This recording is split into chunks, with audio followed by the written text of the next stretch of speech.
कहा मोरा भट्ट जुगा कहा कबीराज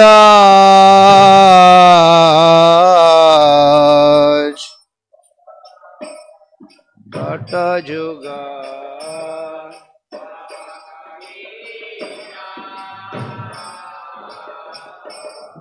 कहा मोरा भट्ट जुगा कहा कबीराज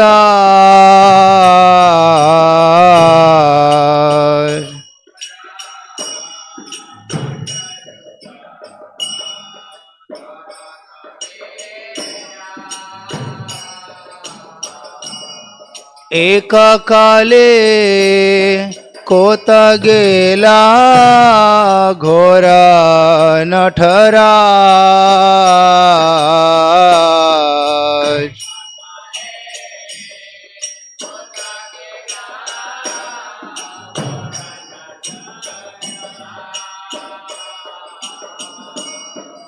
एक काले खोता गेला घोरा नटराज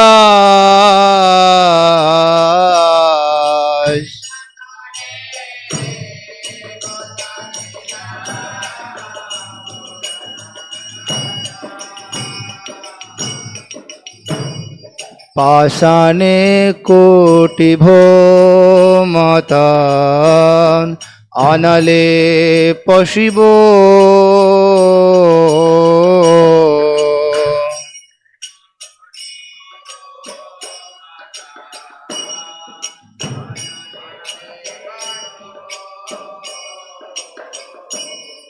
पाषाणे कोटि भो माता अनले पशिबो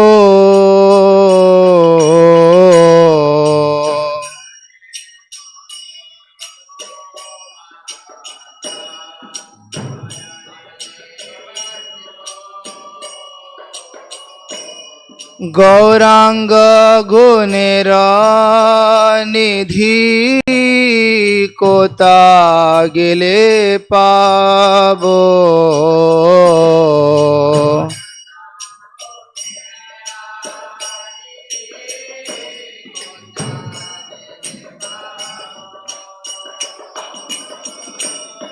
गौरांग गुणेर निधि कोता गेले पाबो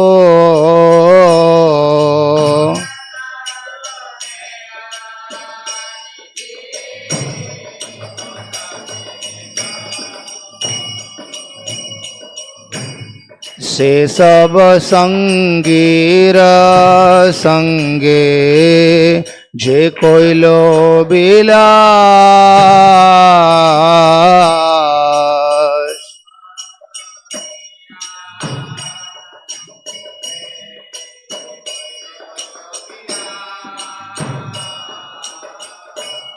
से सब संगीर संगे जे कोइलो बिलास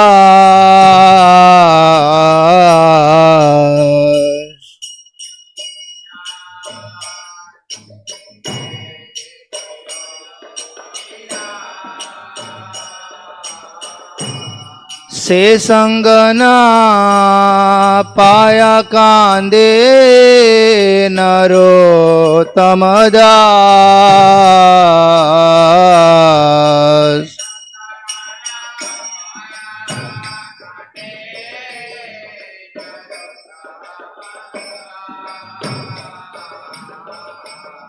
से संगन पाया कांदे नरो तमदास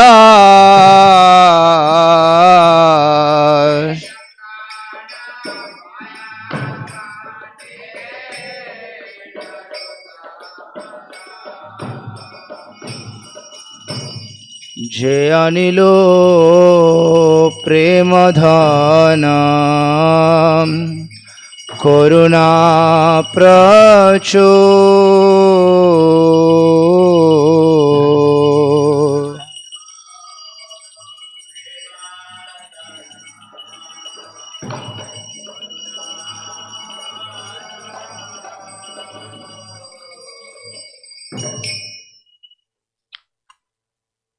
Srila Gaura-kisora babaji Maharaj Tirobhav Mahotsava ki jai.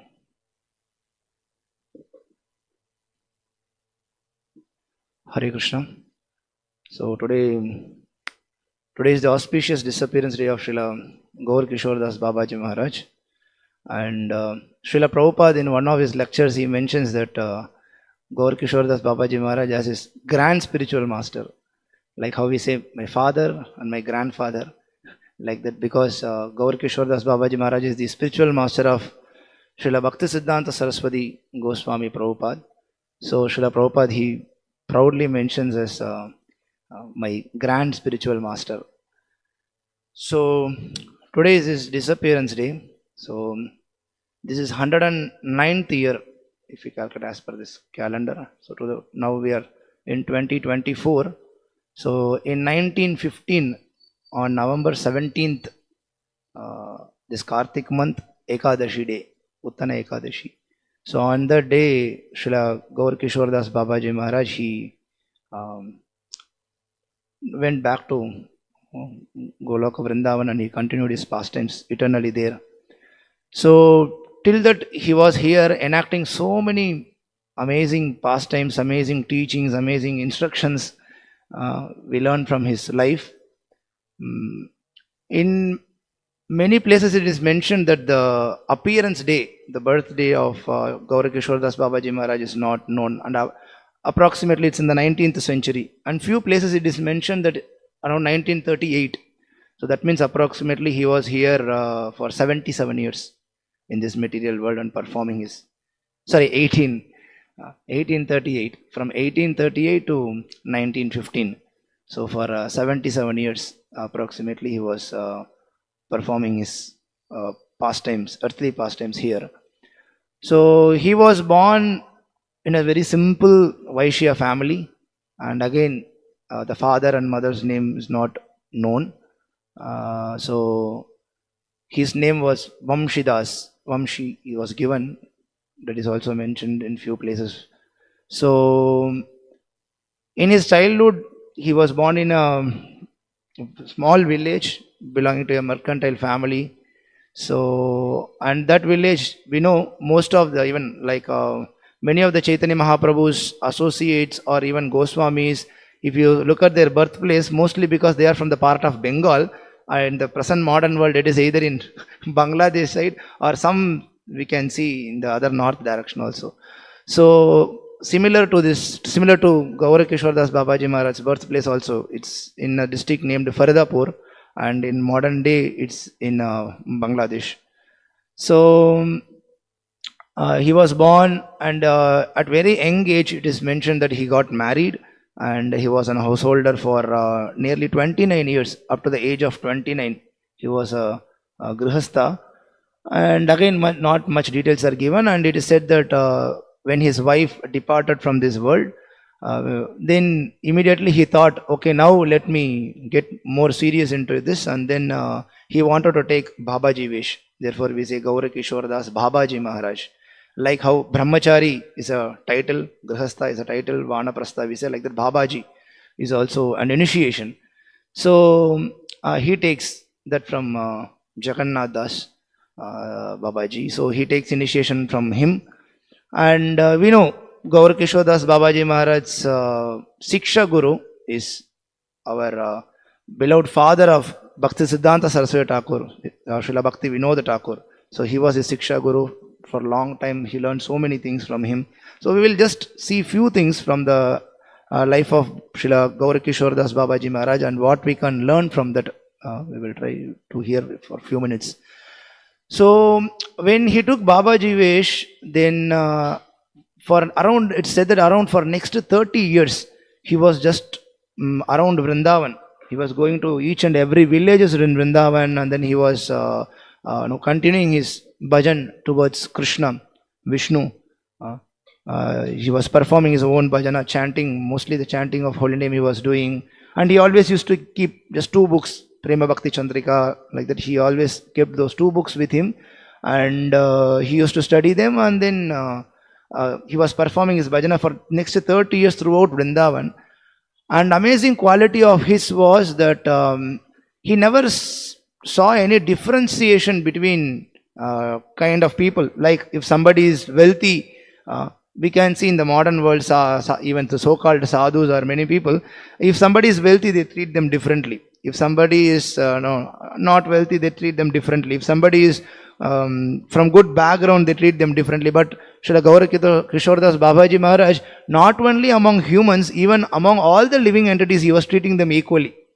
He would offer his obeisances to even the trees of Vrindavan, to the animals in Vrindavan, and also to the Vrajavasis.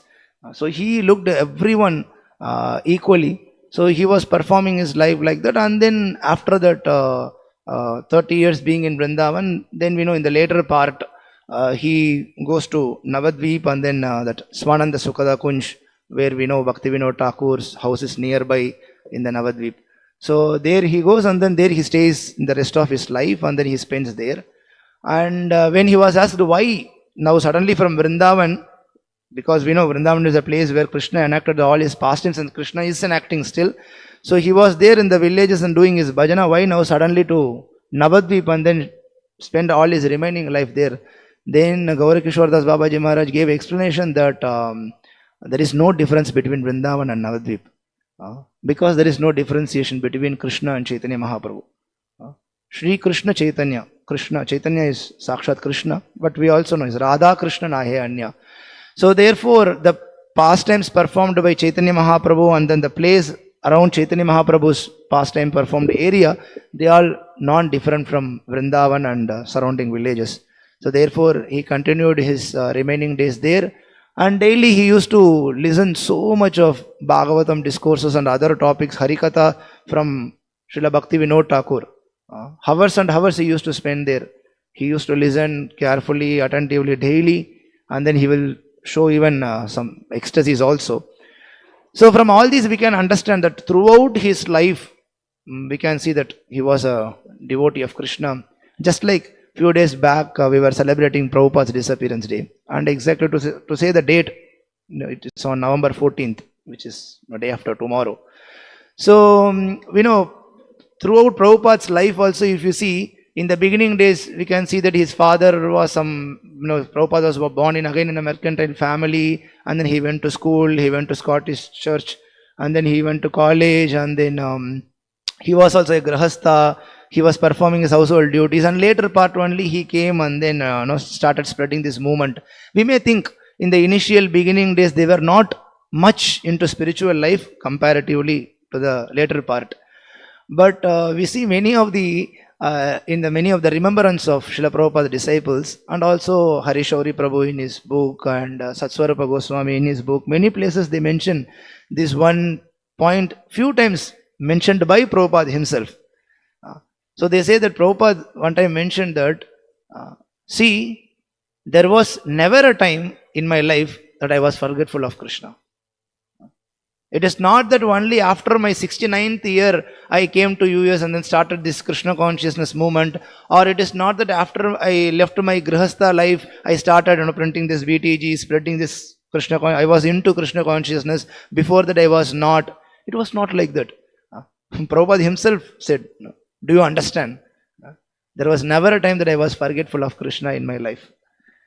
So similarly we can see, though many of the acharyas we can see, and even if you take the examples of this Navavida Bhakti, when we say Shravanam, Kirtanam, Vishnu Smaranam, Pada Sevanam, Archanam, Vandanam, Dasyam, Sakyam, Atma Nivedanam, and for every Lakshana we give one example. And Prabhupada in many of the lectures he mentioned about that also. If you take the Nava Lakshanas, most of the examples are from Grihasthas. They were not Brahmacharis. So this is the point, that to become a devotee, or to be being a devotee of Krishna, one's social position or status, or from the background what is coming, nothing matters.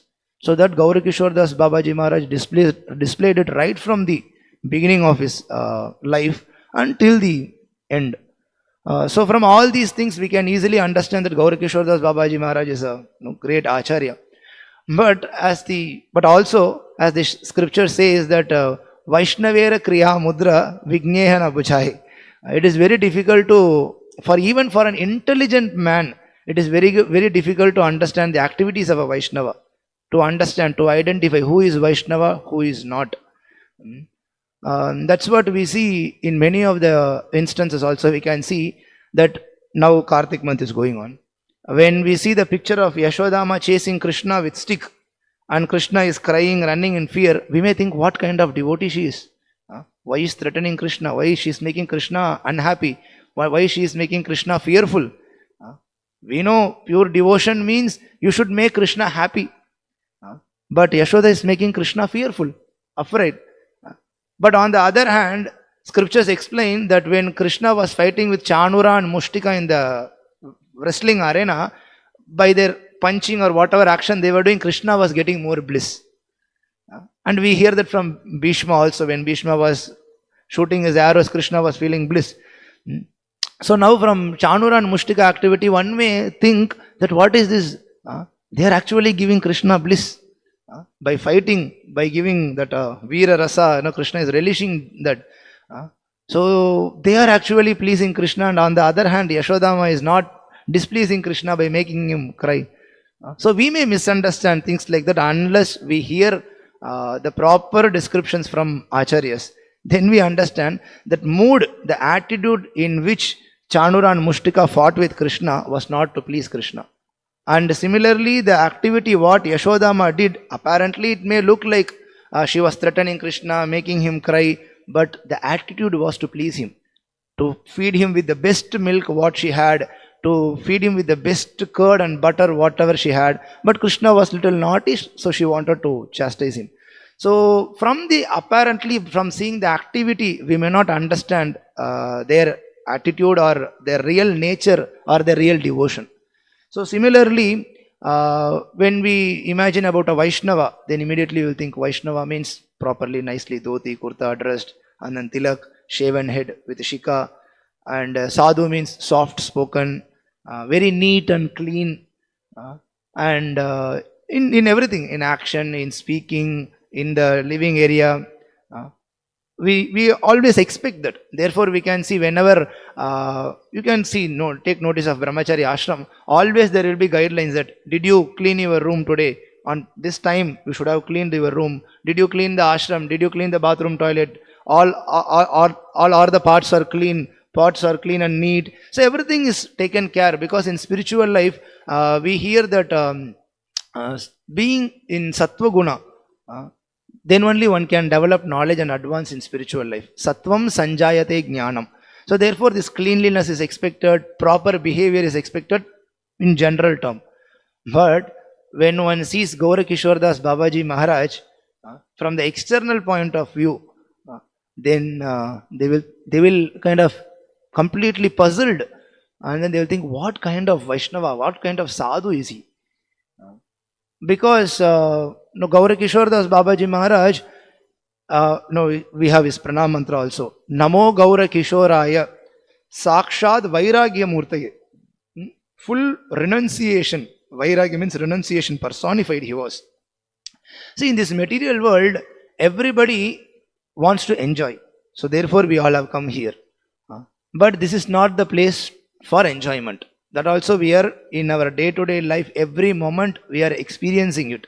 Whenever you try to enjoy, the result is exact opposite. So you cannot enjoy. This world is not for enjoyment. And from scriptures we see, even Bhakti Vinod Thakur, he says this material world is place not for gentlemen, because this is place like a latrine. It's compared to toilet room. Where you go, you finish your business and come out. This is not place for a gentleman to stay. So same concept was Gaura-kisora babaji Maharaj. He was thinking, what is this place? What is there to be attached for? When you go inside a latrine or toilet, what you are going to be attached for there? Very nice tap, very nice beautiful bucket, very nice Western closet or Indian closet, Anglo-Indian closet. What is there to be attached of? Whatever style it may be, you go inside, you finish your duty and you come out.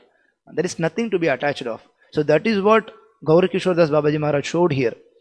That in this material world, everybody is attached after name, fame, possessions and material things, everything they are running after it. But he was completely aloof from it. So therefore what he was doing, we know all of us, we need to lead our life. We need basic eating, food we need, and clothing is required. And like this, basic necessities are there. For sleeping, you need a place. But if you see Gaura-kisora babaji Maharaj, how he approached his life for these things.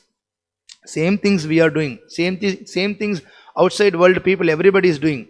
Whole day they are working hard for what? For eating, for sleeping, for family life, for maintaining themselves. For these four things: eating, sleeping, mating, defending. For these four things only everybody is running. Everybody is looking for. But Gaura-kisora babaji Maharaj showed very simply one can lead his life. So that's what he showed in his Babaji Vesh.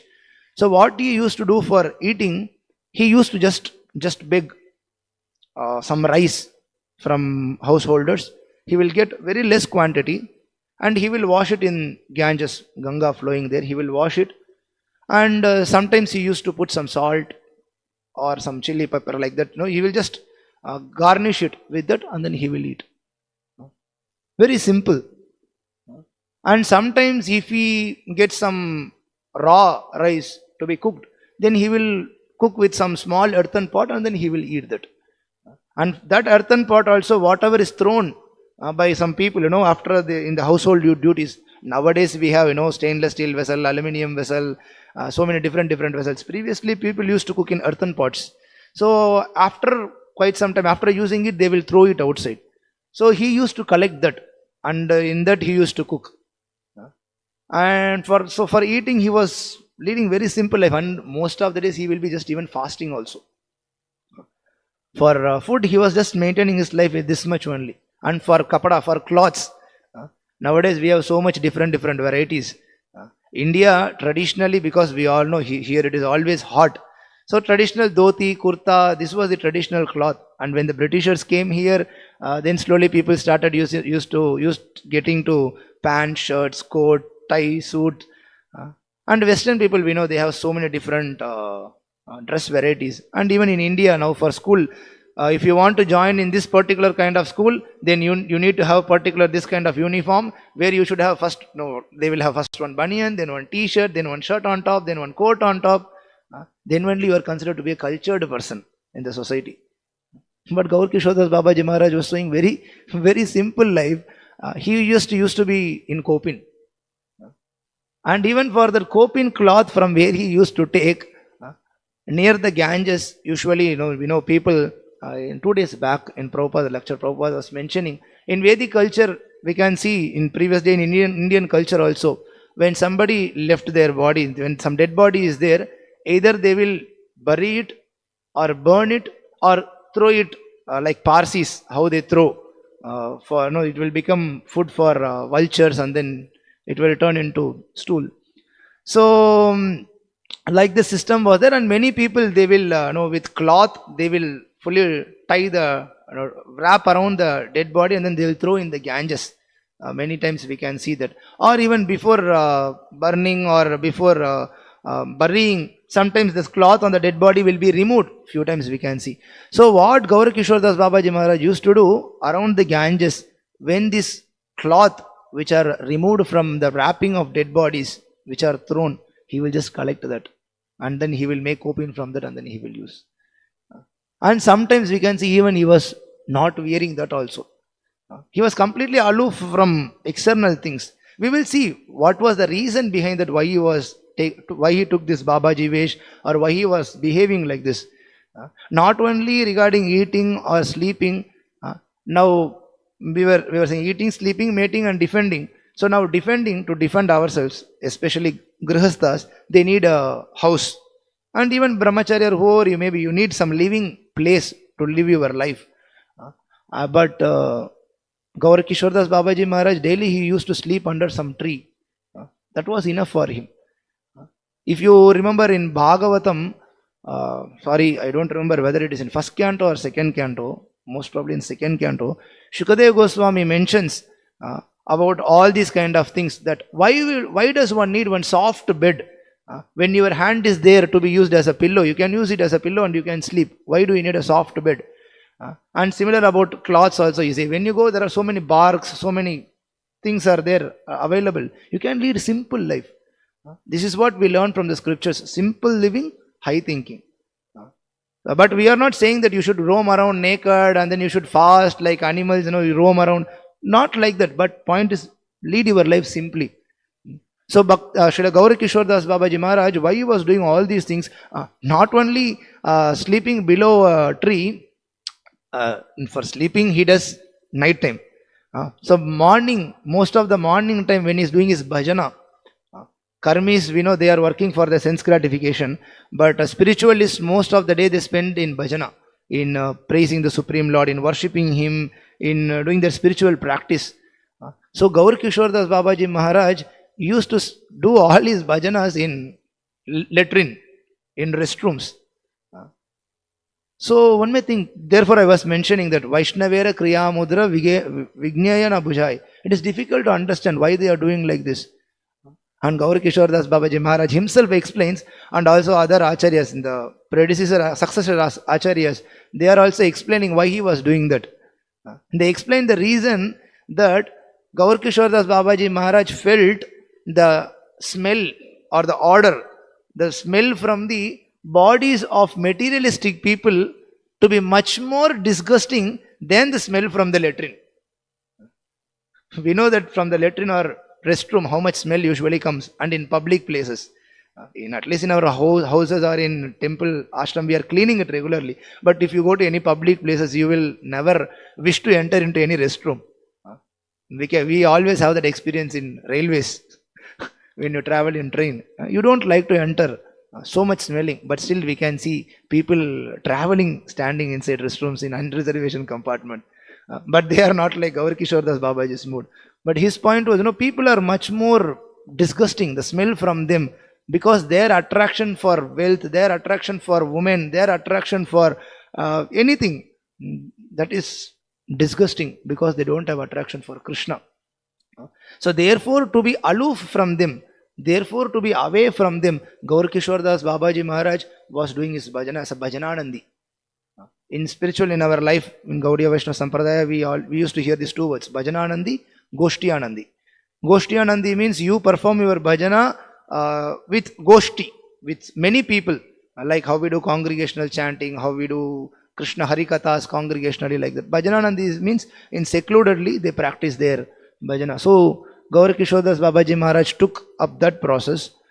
He wanted to be always away from these people, because even when many people approached Gaura-kisora babaji Maharaj, they were approaching for material things. This is what they were always asking for. So people will come, please give us this, please give us that. He will just chase them away. He did not want to even meet them.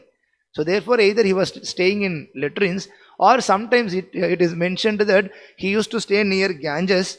There used to be some boats, upside down boats, and some broken, damaged boats. So he will sit there, and around him he will throw so many fish bones, so that when people come around from distance, they will see that, okay, some sadhu is sitting there, let us go approach him, get some benediction.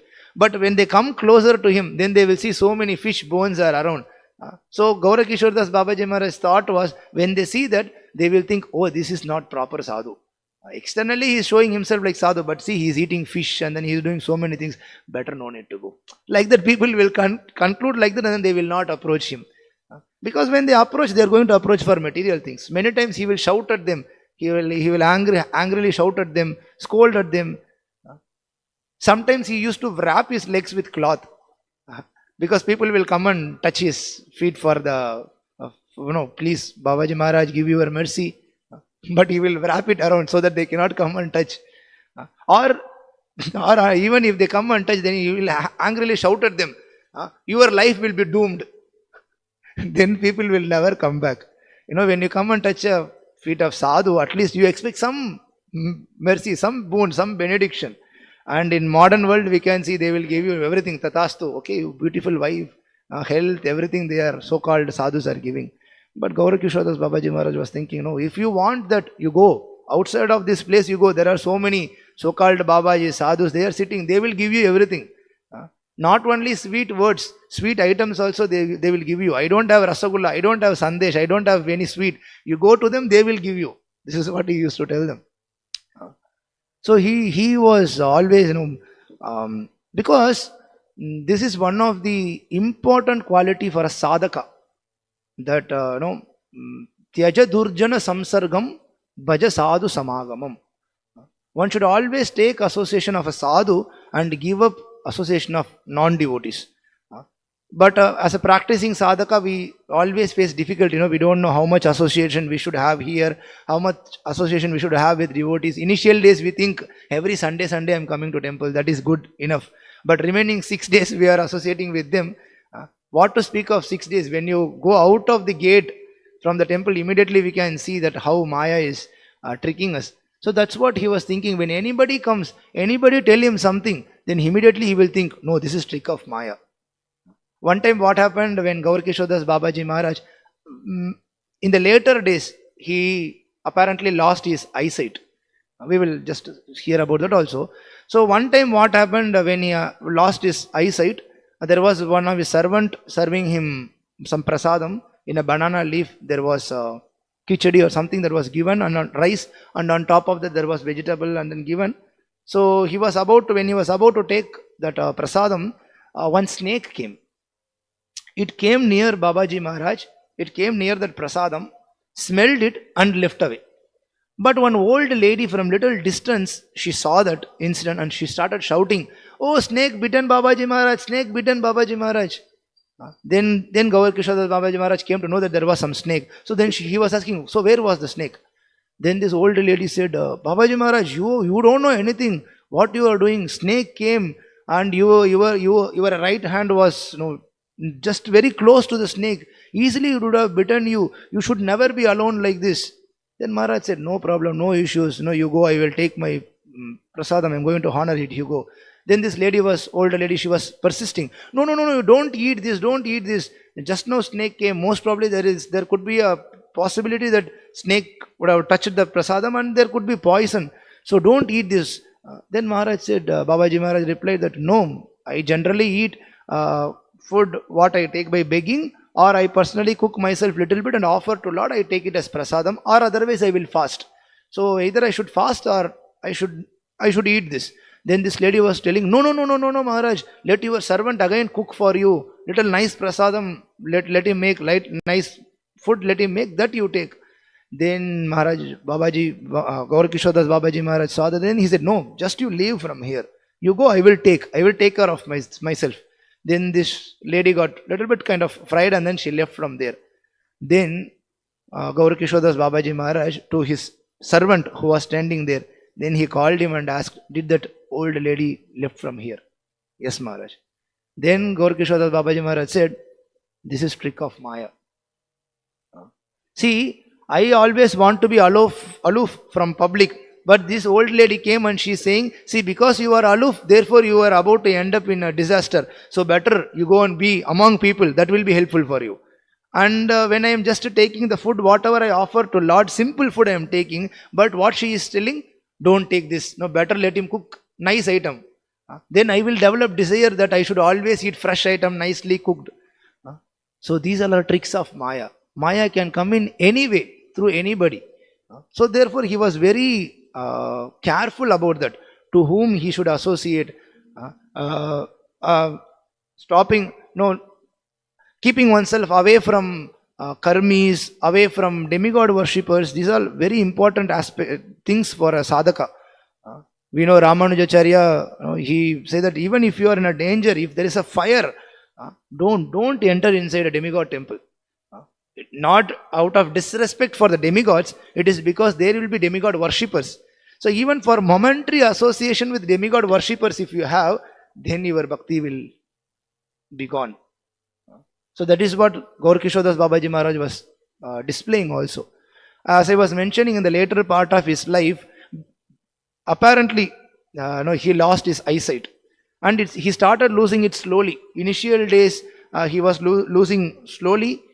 Time to time he will have loss of eyesight, and later on he lost completely. So even when he was losing his eyesight slowly, Srila Bhakti Vinod Thakur, he told him openly, "See, you are losing your eyesight just because you are not eating properly." Gaura-kisora babaji Maharaj used to fast on Ekadeshis Nirjal, all the Ekadeshis. And he left his body on this Uttana Ekadashi also. But point is, he used to fast all the Ekadashis Nirjal. And as we saw, most of the days he would beg, collect, or most of the days he would just fast and perform his bhajan. He was happy from that, happy with that. But Bhaktivinoda Thakur, he will arrange through many of his associates or his own son, Srila Bhakti Siddhanta Saraswati Thakur, who is the only one disciple of Srila Gaura-kisora babaji Maharaj. Through him, he would send some prasadam, some proper diet, scheduled diet. But all the attempts of Bhaktivinoda Thakur end up in vain. Gaura-kisora babaji Maharaj always, he was fixed in that. And apparently we can see because of that, at the end of his life, for nearly 15-20 years, more than that, something, he completely lost his eyesight. So one time, Bhakti Vinod Thakur, he was suggesting, Bhakti Siddhanta Saraswati Thakur also, both of them, they were suggesting Gaura-kisora babaji Maharaj, why don't you go to Calcutta? You are in Navadvip, Mayapur. Why don't you go to Calcutta and have some treatment, get your eye problem, eyesight cured? Then Gaura-kisora babaji Maharaj replied that I will never enter inside material universe. He said Calcutta is material universe. And during that time, in beginning of 1905 or like that, in that time, so he was always saying that no, I will never enter. And Bhaktivinoda Thakur said that okay, don't think like that. I will send my son, this Bhakti Siddhanta Saraswati, with you, who is your disciple. I will send him with you. He will take care of you. No need to associate with any karmis. No, nobody will disturb you. Then what reply Gaura-kisora babaji Maharaj gave was really shocking. He was saying that either I will drown myself in Narmada, which is near Swananda Sukhada Kunj. So he was saying either I will drown myself in Narmada rather than taking service from this Bhakti Siddhanta Saraswati. Because he was considering everybody, not only Bhakti Siddhanta Saraswati, he was considering everybody to be higher than him. That is what the nature of pure Vaishnava is. He always thinks, I am the lowest of the lowest of the lowest of the lowest among the lowest. He always dasa, dasa, dasa, dasa, dasanu dasa. So how I can take service from him? So he did not want to go and he didn't go. So such was his dedication. He was thinking, I will never mingle with anyone. I will never take service. And initially he did not want even to accept Bhakti Siddhanta Saraswati Thakur as his disciple. He was saying, what qualification I have? Why I need to give initiation? Just like Lokanatha Goswami. Lokanatha Goswami also took a decision that he will never initiate anybody. But ultimately he initiated Narottam Das Thakur. We know that.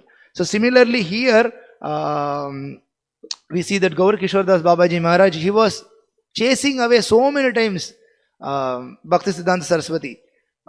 Bhaktivinoda Thakur told him, it's my order, you go and take sannyas from him.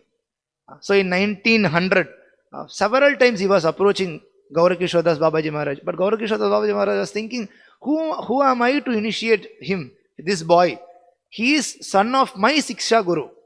So how can I give him initiation? So several times he was giving so many different reasons that, okay, I will ask Chaitanya Mahaprabhu, then I will tell you. Second time when he asked him, oh, I forgot to ask Chaitanya Mahaprabhu. Then third time when he met him, oh no, I asked Chaitanya Mahaprabhu, but I didn't get the answer. Like that, so many times he was trying to send him off. Just like we see in Ramanujacharya's life also, his guru, Goshtipurna, was sending him so many times return, but he was fixed. Similarly, here we see in our Sampradaya, Bhakti Siddhanta Maharaj was fixed, firmly fixed. And another amazing thing, Prabhupada in many lectures he used to mention this. If you see in the folio, so many places you can mention that when Prabhupada says about the devotional life, that material qualification is not needed. Ahaituki apratihata. When you want to perform your devotional service, nothing can be obstacle for it. Many times he used to mention the example of Bhakti Siddhanta Saraswati Thakur and Gaura-kisora babaji Maharaj. What Prabhupada used to say is, my spiritual master, Bhakti Siddhanta Saraswati Thakur, was the topmost intelligent person during that time. And his spiritual master, Gaura-kisora babaji Maharaj, you can say this he doesn't even know how to sign a paper. He doesn't know how to write his name. He was very illiterate. But you can see that my spiritual master approached him not only once, not twice, thrice. And many places it is mentioned, we hear from Prabhupada also, fourth time he got finally approval. And some places it is mentioned that nearly 13, 14 times it took to get approval. For that Gaura-kisora babaji Maharaj to accept Srila Bhakti Vinod Thakur's son to be his disciple, and he gave the name Varshabhanavi Devi Daita Das. So then he was given the name.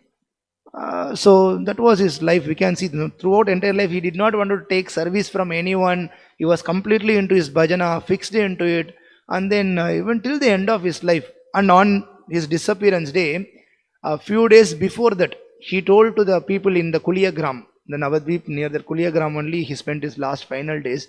He told them that when I leave this body, when I die, drag my body throughout this holy land and then do my final rites. So when he left his body, everybody wanted to do that. Everybody was thinking that they should do that. Then at least he had one intelligent disciple, Srila Bhakti Siddhanta Saraswati Thakur. Then he said, how can you people think like this? This shows his humility. He shows his complete detachment. That's what we were seeing in this pranam mantra also. Namo Gaura-kisora Sakshad Vairagya Murtaye. He was completely renunciant, complete utter humility. And with full Vipralamba Rasa he was in throughout his life. Vipralamba Rasambode Padambu Jayate Namaha. We offer our respects. So Bhakti Siddhanta Saraswati Thakur, he explained to them. See, Chaitanya Mahaprabhu displayed us the example of how a pure devotee should be, that ceremony should happen once he disappears. We have this picture, very nice picture here. Haridas Thakur leaving. What Chaitanya Mahaprabhu did? He holded him to his chest.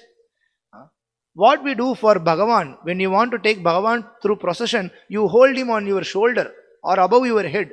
So that is what we should do to our spiritual master. That is what we should, that's how we should treat this pure Vaishnava, Gaura-kisora Goswami Maharaj. And then that's what he did also. Not that dragging him, blindly following the instruction.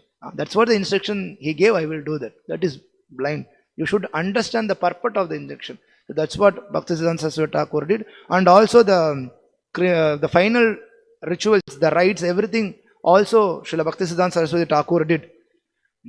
Because actually that also big thing happened. We can see when Gaura-kisora babaji Maharaj left this world, all the other Babajis around, the so-called Babajis, what they thought, if we have his Samadhi in our place, then more people will come to our place. More money we can earn. They wanted to do business with that. And they were doing big fighting. Nobody was considering how we should celebrate this occasion. They all were thinking for themselves. And there comes this one and only disciple of Gaura-kisora babaji Maharaj, Varshabhanavi Devi Daita Das. He is not even a sannyasi that time. He comes there and he sees this occasion and he feels disgusted. And he starts fighting with them.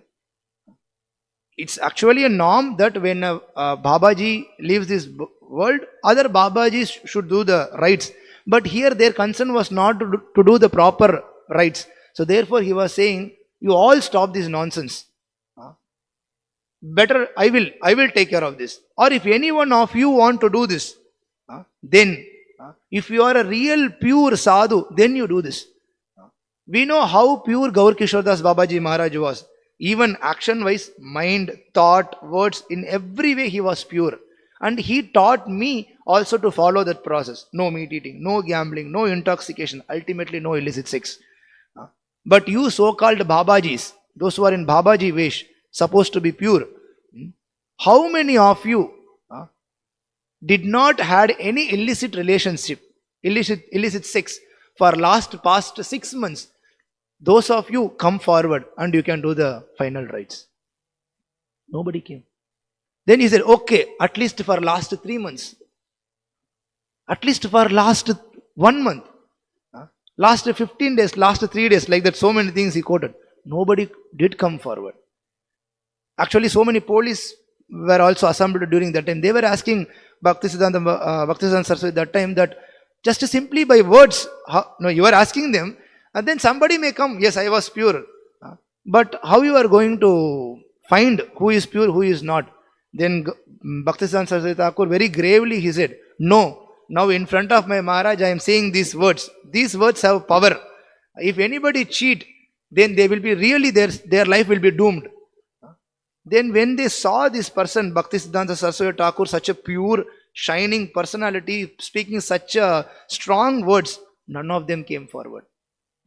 Then this police magistrate also, they also bowed down in front of Bhaktisiddhanta Saraswati Thakur and allowed him to do the rituals. And he did that. So this is what our duty is also, that when we are celebrating a disappearance day of some acharya or whatever we do, we should follow in their footsteps. We should try to hold that whatever principles they have given, whatever injunctions they have given, even after they leave our presence. We should also follow that, and we should teach that to others, and we should make others to take this forward. Just because that acharya has disappeared, all his injunctions, instructions, that also should disappear. Not like that. So it is our duty, it is our responsibility. Because glory of an acharya is mostly known when he disappears.